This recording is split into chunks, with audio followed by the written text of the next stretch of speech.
So we'll continue with part 3, which should be our final segment of the Gilgamesh chapter 1 and prologue.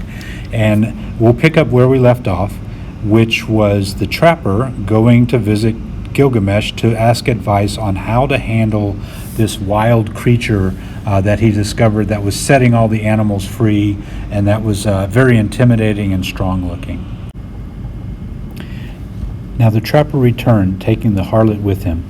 After 3 days' journey they came to the drinking hole, and there they sat down. The harlot and the trapper sat, facing one another, and waited for the game to come. Which makes an interesting conversation. What exactly did they talk about as they sit there and they wait for days for the wild game to finally come down? Curious. For the first day and for the second, the two sat waiting. But on the third day, the herds came. They came down to drink, and Enkidu was with them. The small wild creatures of the plains were glad of the water, and Enkidu with them, who ate grass with the gazelle and was born in the hills. And she saw him, the savage man, come from afar off in the hills. The trapper spoke to her.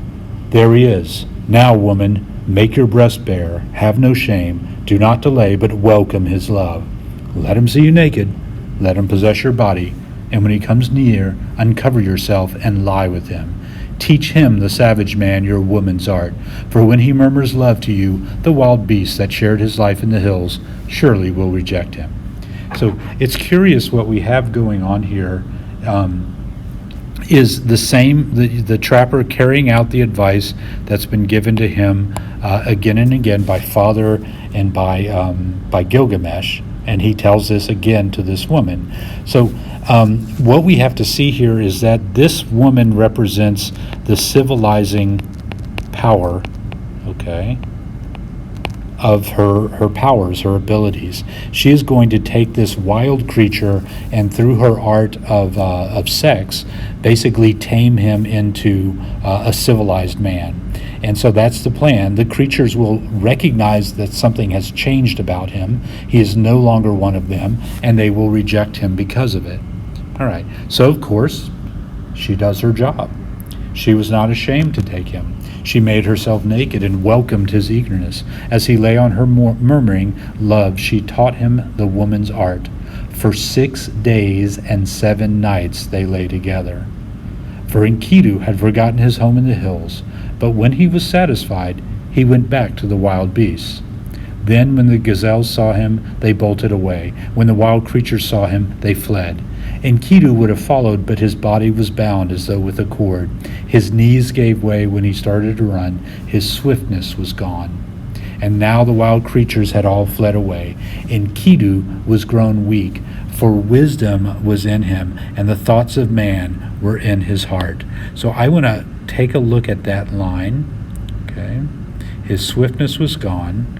The creatures rejected him, for wisdom was in him. Do not eat of the fruit of the forbidden tree, for it has the knowledge of the wisdom of good and evil.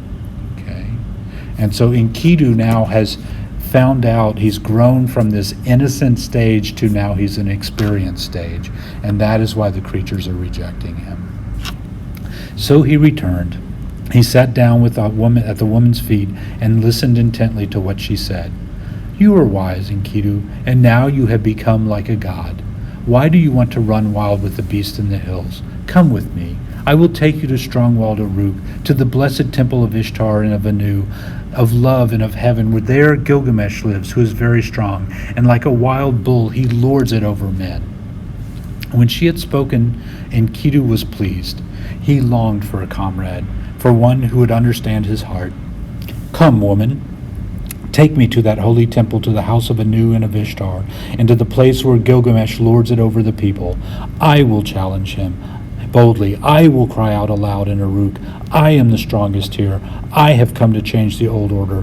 I am he who was born in the hills. I am he who is strongest of all. I am Enkidu. I added that last part because I thought it was fun.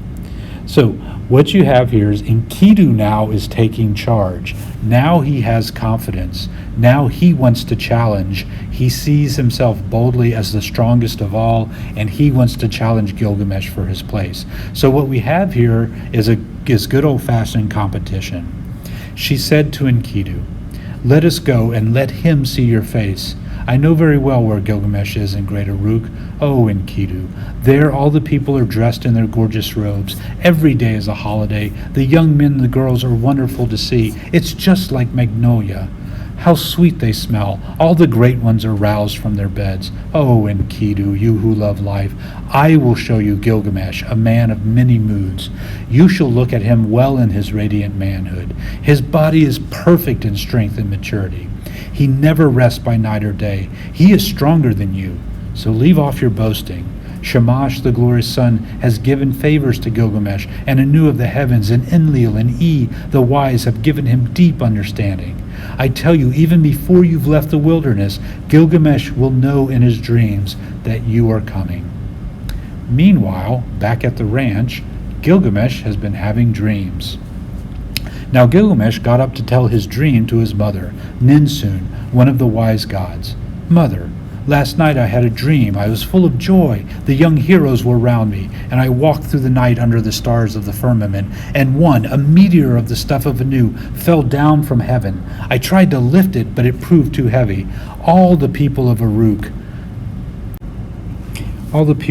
came round to see it. The common people jostled in the nobles thronged to kiss its feet. And to me, its attraction was like the love of a woman. They helped me. I braced my forehead, and I raised it with thongs and brought it to you, and you yourself pronounced it my brother."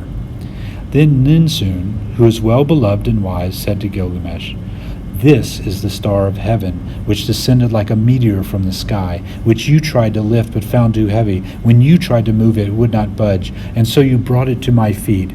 I made it for you, a goad and a spur, and you were drawn as though to a woman.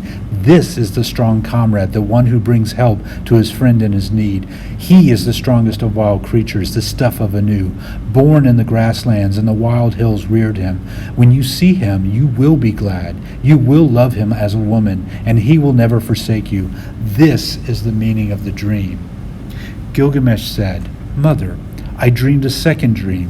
In the streets of young strong-walled Uruk there lay an axe. The shape of it was strange, and the people thronged round. I saw it and was glad. I bent down, deeply drawn towards it. I loved it like a woman, and wore it at my side." Ninsun answered, "That axe which you saw, which you drew so powerfully like love of a woman, that is the comrade whom I give you, and he will come in his strength like one of the host of heaven. He is the brave companion who rescues his friend in necessity. The host of heaven. He is a brave companion who rescues his friend in necessity." Gilgamesh said to his mother, "A friend, a counselor has come to me from Enlil, and now I shall befriend and counsel him." So Gilgamesh told his dreams, and the harlot retold them to Enkidu. Now, what we have going on here is really interesting because it does not need to be taken the wrong way, okay? And what I mean by that is there's this talk that, or is this a homosexual relationship between these two, or what's going on here? Gilgamesh has dreams of a rock, a meteorite, an axe. Is it a phallic symbol? What's going on? And what we have here is Gilgamesh it's a bromance, but only in the sense that these are two equals. And I want you to remember that back then the idea of romance doesn't exist. It is not a formal concept, at least not for probably another 1,200 years. It's going to be somewhere around 1000 AD, okay, 1200 AD, that we start getting this idea of a romantic relationship between man and female, man and woman. Instead, it was the males who had intimacy with their brothers, their fellow warriors. And what I mean by intimacy is not a physical sense. It's intimacy in the sense of being able to bare your soul, your hopes, your dreams, your fears. Those were told not to your spouse. They were told to your brother, your best friend. And Gilgamesh has longed for this. He's asked for it, and that's what he's been lacking. Someone who can listen to him, tell him when he's wrong, bring him kind of under control. And this is why Enkidu has been created by the gods, for this very reason. Okay. All right, so let's continue on with the story. And now she said to Enkidu, so this is the harlot speaking, And now she said to Enkidu, "When I look at you, you have become like a god. Why do you yearn to run wild again with the beast in the hills? Get up off the ground, the bed of the shepherd." He listened to her words with care. It was good advice she gave. She divided her clothing in two, and with one half she clothed him, and with the other herself. And holding his hand, she led him like a child to the sheepfolds into the shepherd's tent. There all the shepherds crowded round to see him. They put down bread in front of him, but Enkidu could only suck the milk of wild animals. That's certainly very uncomfortable. So apparently, get in your head, Enkidu only knows how to drink milk from wild animals, which certainly must have been bizarre at the watering hole. Okay, when he shows up and suddenly it's like, "Hey, what are you doing? Get off of me." So she offers him, she sees him struggling with that. And so he fumbled and gaped at a loss of what to do or how he should eat the bread and drink the strong wine. Then the woman said, "Enkidu, eat the bread. It is the staff of life. Drink the wine. It is the custom of the land." So he ate till he was full, and he drank strong wine, 7 goblets. He became merry. His heart exalted and his face shone. He rubbed down the matted hair of his body and anointed himself with oil. So I guess my dad was right. You become a man when you're able to brush down all of the hair on your body and anoint it with oil. How bizarre is this ritual? Enkidu had become a man. But when he had put on his man's clothing, he appeared like a bridegroom. He took arms to hunt the lion so that the shepherds could rest at night. He caught wolves and lions, and the herdsmen lay down in peace, for Enkidu was their watchman, that strong man who had no rival. So now he has turned from being the friend of animals to the friend of the civilized man. He was merry living with the shepherds, till one day, lifting his eyes, he saw a man approaching. He said to the harlot, "Woman, fetch that man here. Why has he come? I wish to know his name." She went and called the man, saying, "Sir, where are you going on this weary journey?" The man answered, saying to Enkidu, "Gilgamesh has gone into the marriage house and shut out the people. He does strange things in Uruk, the city of great streets. At the roll of the drum, work begins for the men and work for the women. Gilgamesh, the king, is about to celebrate marriage with the queen of love, and he still demands to be the first with the bride, the king to be first and the husband to follow, for that was ordained by the gods from his birth, from the time the umbilical cord was cut. But now the drums roll for the choice of the bride, and the city groans."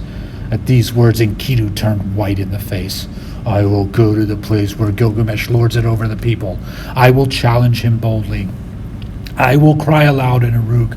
I have come to change the old order, for I am the strongest here. I am Enkidu."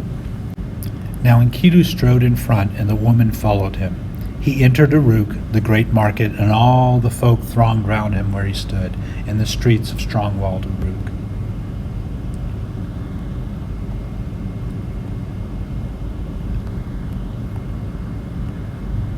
Get this set. The people jostled. Speaking of him, they said, "He's the spitting image of Gilgamesh. He is shorter, he's bigger of bone. This is the one who is reared on the milk of wild beasts. How awkward that must have been. He is the strength of his greatest of strength. Who's going to win?" They're taking bets left and right. The men rejoiced. Now Gilgamesh has met his match. This great one, this hero whose beauty is like a god, he is a match even for Gilgamesh. Meanwhile, in Uruk, the bridal bed was made, fit for the goddess of love. The bride waited for the bridegroom, but in the night Gilgamesh got up and came to the house. Then Enkidu stepped out. He stood in the street and blocked the way. Mighty Gilgamesh came on, and Enkidu met him at the gate. He put his foot, and he prevented Gilgamesh from entering the house, so they grappled, holding each other like bulls. They broke the doorpost, the walls shook, they snorted like bulls locked together. They shattered the doorpost, and the walls shook. Gilgamesh bent his knee, and with his foot planted on the ground, and with a turn, Enkidu was thrown. Then immediately his fury died. When Enkidu was thrown, he said to Gilgamesh, "There's not another like you in the world. Ninsun, who is as strong as a wild ox in the briar, she was the mother who bore you, and now you are raised above all men, and Enlil has given you the kinship, for your strength surpasses the strength of men." So Enkidu and Gilgamesh embraced, and their friendship was sealed.